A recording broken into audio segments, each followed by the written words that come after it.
You know, it's interesting. One of my favorite shows of all times, and anybody that's listening to the show for any length of time knows that one of my favorite characters is Frasier Crane from The Frasier Show.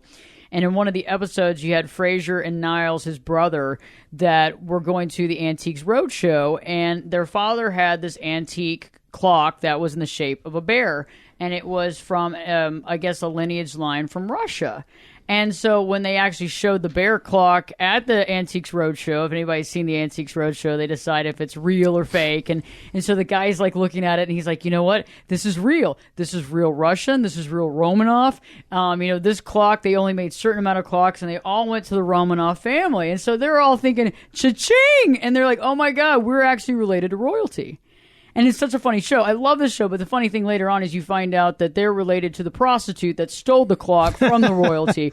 But, it's interesting how we all want to know where we came from. And it would be interesting to know if you do have famous or royal ancestry. Have you come across any royalty in doing some of this? You might not be able to say names, but have you come across any of that? Yeah, there's absolutely people that do tie into royalty.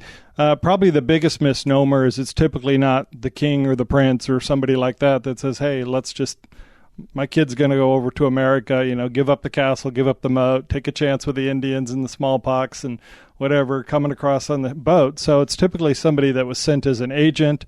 A lot of times the first child got the land, the first male, the second male went in the military, and the third male became a minister. Well, ministers were sent to America to convert the natives or convert people that had chosen other religions. So most of the people that came from royalty that ended up in America were through the son that was a member of the ministry.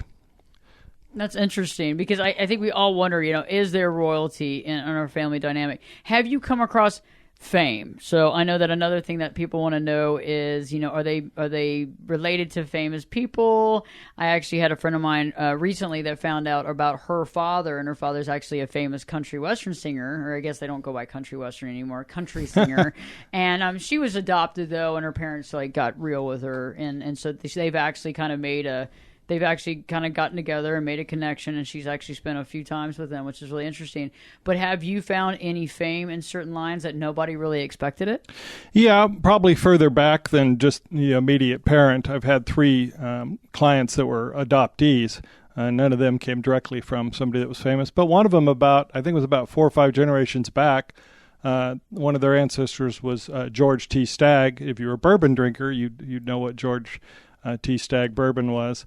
And the Buffalo Trace Distillery, which is a pretty famous bourbon distillery. So he came from that line, and he had no idea he was adopted. And so that was pretty cool. A number of my clients, it's sort of amazing how many have descended from Salem witches. There were only 19 people hung as Salem witches. Nobody was burned at the stake in America, even though you'll see the little pictures of the flames and all that. That was all Europe. We're far more sophisticated here. We just hang people.